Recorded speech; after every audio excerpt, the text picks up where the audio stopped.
getting energy readings from the Lord of Dust.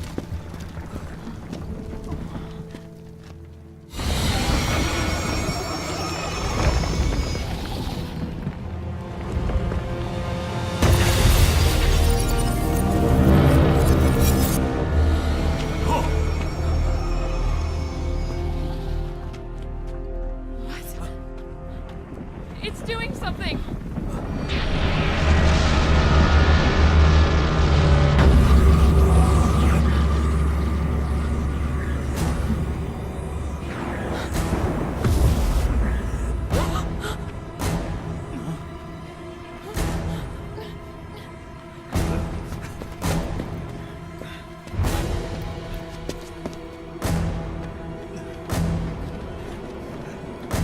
Look!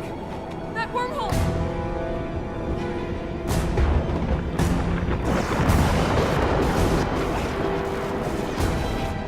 What's going on?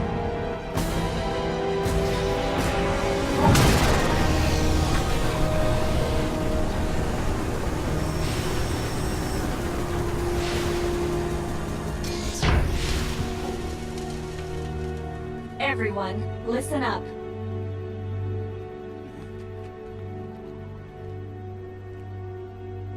There is only one way to defeat the Lord of Dust. After running an analysis on the phenomenon we've witnessed just now, one significant problem has come to light.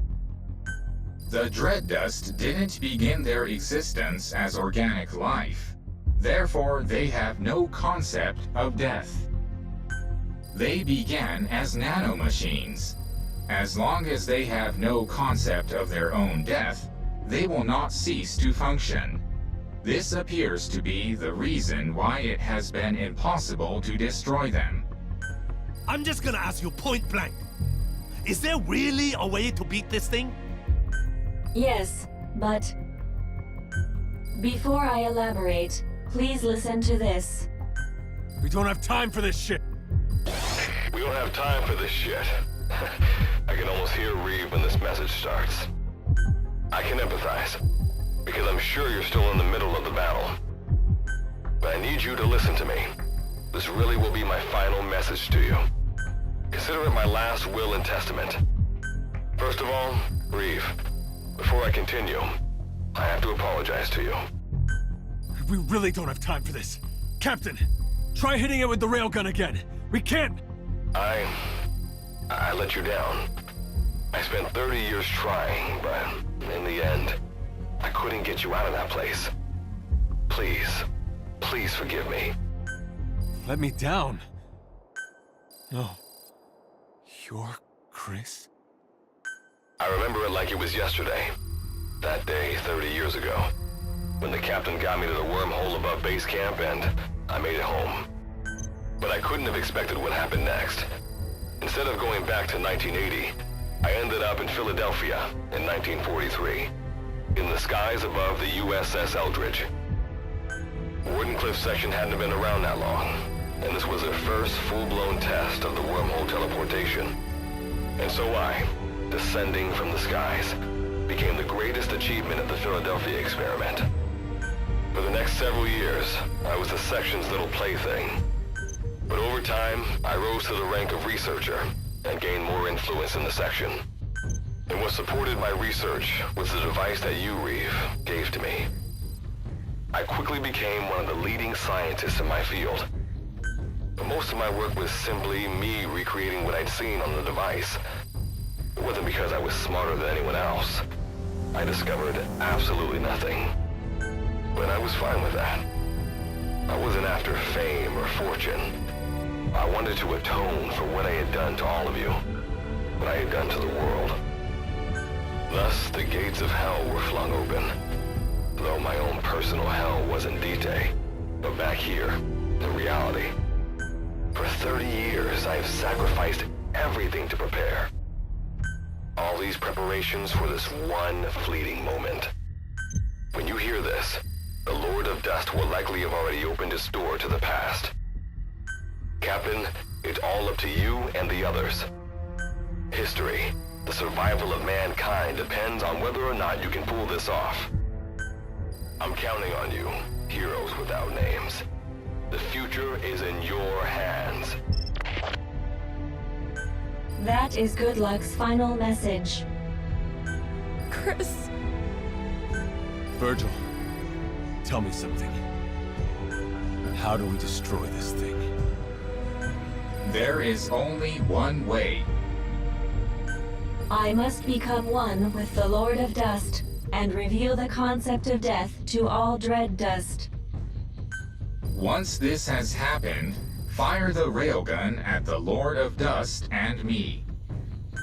Seth, a human being, understood death, the dread dust that infected him. Because it was so dependent on the properties of its host, when Seth's body was destroyed, so was the dust within him. I will do the same thing to the Lord of Dust. But Virgil, if you do that, you'll... I am ready for that. Do you even understand what death is? At the very least, I have developed my own interpretation of it. I have spent a long time with the Karen Corps, the captain, and all of you. Journeyed with you, fought alongside you. I have realized that your existence is fragile and fleeting. And while the dread dust was eating away at me, I became aware of a concept, an aversion to my existence coming to an end. This could even be called fear. Existence is finite, life is precious, and death is sorrowful. Captain, is my understanding correct? Then I think we have a plan. This truly will be the final battle. The meaning of life, the reason for death, the value of existence. I will teach these to the dust. I will teach them everything I learned having to survive in this world with all of you.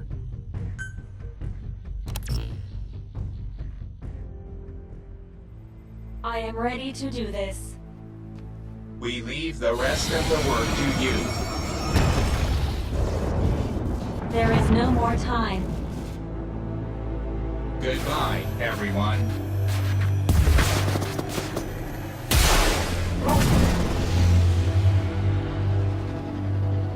I designated myself as the target. You must do the rest.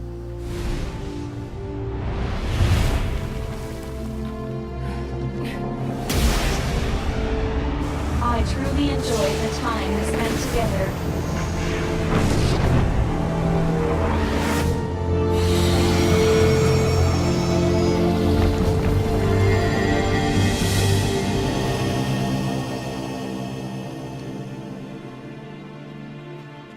You're not alone. Whatever the pain, we'll get through it together. You can do this, Captain.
My mission is to support you.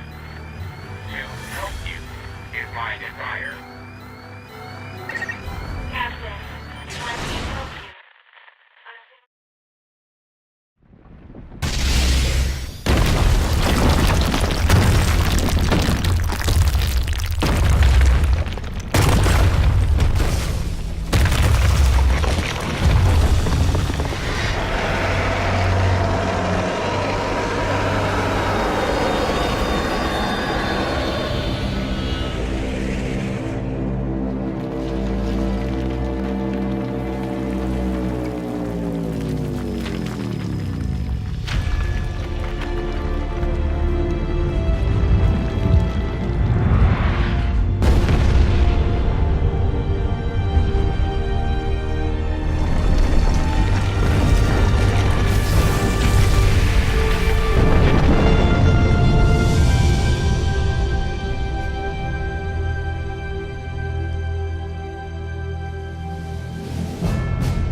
Back to camp. Let's go home.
Operational Support Program, Virgil AT-9, reboot complete.